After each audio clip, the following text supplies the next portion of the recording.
Because the next anime is Mayonaka Punch. And I think this is also one that I think has a lot of stuff to talk about. Where the fuck are you, Mayonaka Punch? Were you after it? Oh, yes, okay. Oh no! Mayonaka Punch only had one episode. Okay, that's actually... Oh, thank God, that's actually good. Not gonna lie, I really like this episode of Mayonaka Punch.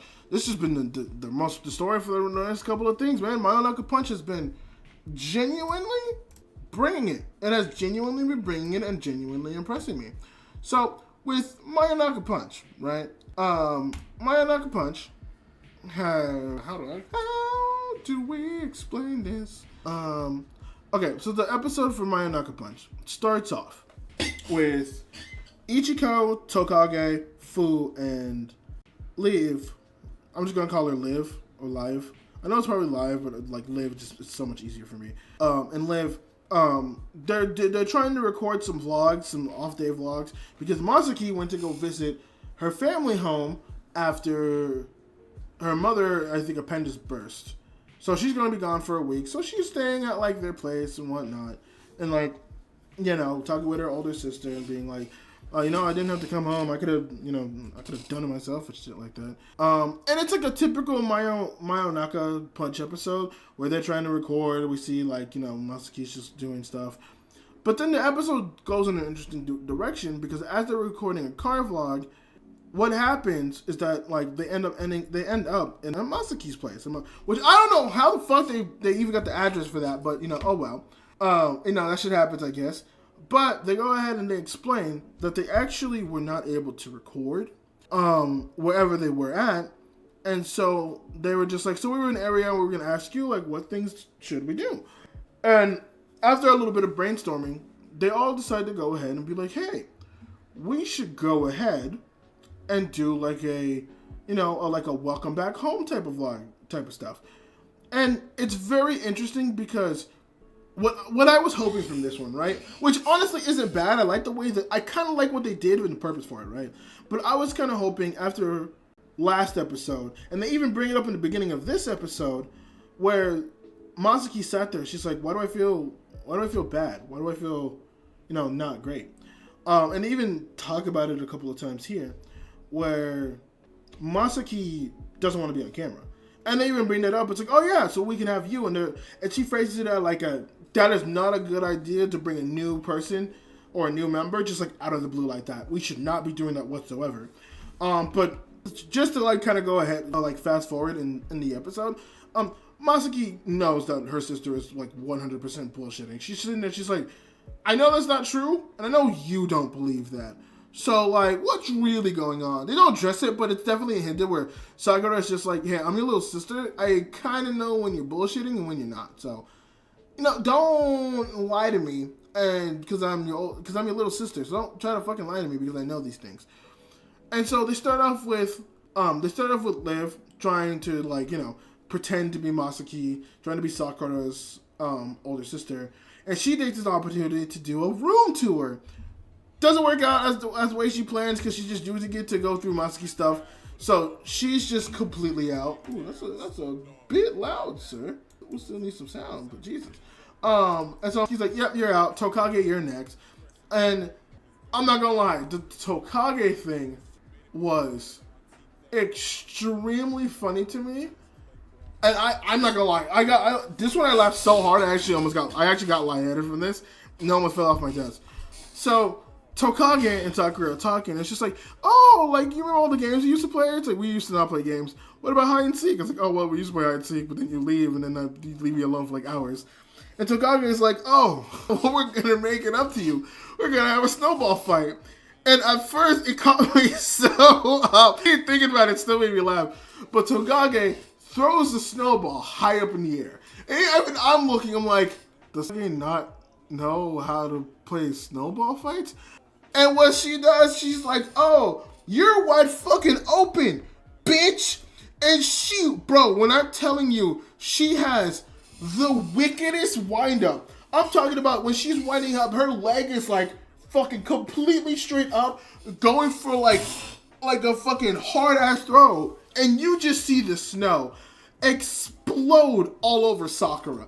That she got knocked the fuck out, and it was one of those things where I'm just like, it was just the suddenness of just everyone looking, because even I was confused. I was like everyone had a reaction of like, Tokage, what the fuck are you doing? Even I had that. I'm like, what the fuck are you doing? Only to like see her fucking wind up pitch, hit this bitch square in the face with a goddamn snowball, and knock her the fuck out. I was like, holy shit! I think I replayed that scene like 5 fucking times because I just kept fucking losing my shit with how hard she threw that ball. She didn't have to do that. There was no reason for Tokage to throw it that hard, but she did, and it just made me lose my shit. Next is Ichiko, and they do like a little cooking thing where we also get more insight on like Sakura and Masaki's relationship. Where it's like, oh, well, don't we used to make food for each other? It's like, well, I make you food sometimes, but like, you would say it's like bland or some shit and put a bunch of soy sauce and other things. And she sat there and she's like, damn. And we're just, throughout all of this, we're just learning how fucking bad of her sister Masaki was. It was just like, Jesus fucking Christ. Holy shit, dude. But the Ichiko scene, I know she cooks or something. I forget what happens, but it makes Masaki's like, okay, Ichiko, no, you're fucking done too. Fu is up next, and she's like the last one, where she sits there and she's just like, oh yeah, like they're like doing a little banter, and then they hear a knock at the door as they're recording everything, and an old lady comes in who actually knows who Sakura and Masaki are. So Fu has to pretend to be Masaki, and through that we learned that Masaki would just steal Sakura's New Year's money, and like Fu pretends to be super cocky, and then the old woman's like, there's the food I know. And it's like, wow, you really were just like, so like, because like now this gives insight, right? Of just, I thought it was the fame that turned her into a prick, but in reality, she's always just kind of been a prick, which I actually found funny. Put that girl in the league. Oh, Tokage? Oh, 100%, we gotta put that girl in the fucking league. You should have seen that wind-up. That shit was crazy. Oh my god, if I can find a scene, but I don't want the stream to get taken down, so I'm not doing that. But man, that was fucking, that wind-up was insane and amazing, and I loved it so much. That shit was just pure fucking insanity. For no reason either. It was just the funniest shit about it. But yeah, there's not Tokage. So yeah, that all happens, and then they're all sitting there like, Jesus Christ, we don't have much, but we need to do like at least one more shot. And Liv's like, okay, just give me one more chance. I promise I'm not gonna fuck around again. It's just like, you know what? Fine. Go ahead. Do it. Fuck it. And what happens is, I forget what. Oh, she's giving like gratitude. She's like, oh, thank you for always supporting me and all that stuff. And it's like, I want you to keep supporting me. And Sakura, it does this interesting thing, which I actually kind of like, which is adorable. Where she sits there and she's just like, you know, you weren't like the greatest older sister, and you weren't like amazing. You were genuinely a dick. But despite all that, despite everything, like I want you to know, like I still support you. Like Mom still supports you, and I still support you. And it's crazy how you think you just couldn't call us after everything happened. Like we had to find out everything through the internet and because of the controversies. And like, you know, you could come back with us. Like, you know, we still love you, which is always nice to be reminded of, you know, you having a support system and whatnot. But one of Sakura's big things, right, was that she didn't want to be part of a stage video. And I wasn't completely paying attention towards this because I was still like, oh, that's cute. Like, still in the emotion of what she was saying. That I guess the video wasn't staged and it wasn't like a fake, oh, I'm your sister bit. But definitely, I think it was more like a visiting Masaki's house video or some shit, where she was like, oh, I thought you were going to make a stage video. She's like, no, I'm not going to make a stage video. Who do you take me for? Who do you take your sister for? But like, you know, they're editing the video, they're having a moment. And there's another moment too, where like Sakura's sitting there, is like, is part of the reason you don't want to get on camera because of the controversy? And just everything that happened? And like, you see it's still there, it still lingers there. And she's like, I don't want to talk about it, you know, it's kind of late. But we get towards the end of the episode where everyone is, you know, they're saying their goodbyes, they're saying what that, and we do actually see that Sakura is actually a big fan of Mayopon, the channel. And so she's in there like, oh, you've been a fan of someone, why didn't say anything? And she's like, oh, I'm kind of fucking shy, I don't know how to do it. So she's asking for everybody's autograph and then doing like the cute little stuff. And honestly, cutest thing ever, she asked for her sister autograph, and that was like, oh, that's cute. That's adorable. I thought that was super fucking adorable. Her going off and asking for her sister's autograph, being like, no, it's gonna be worth it someday. So I thought that was cute. Again, I'd give this one probably like a 7 out of 10. But still though, it's Mayonaka Punch, man. This shit has been good.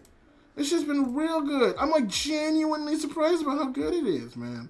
Like, it just keeps like bringing out like not interest, but like just like more things and the more things and the more things. It's just impressive, man.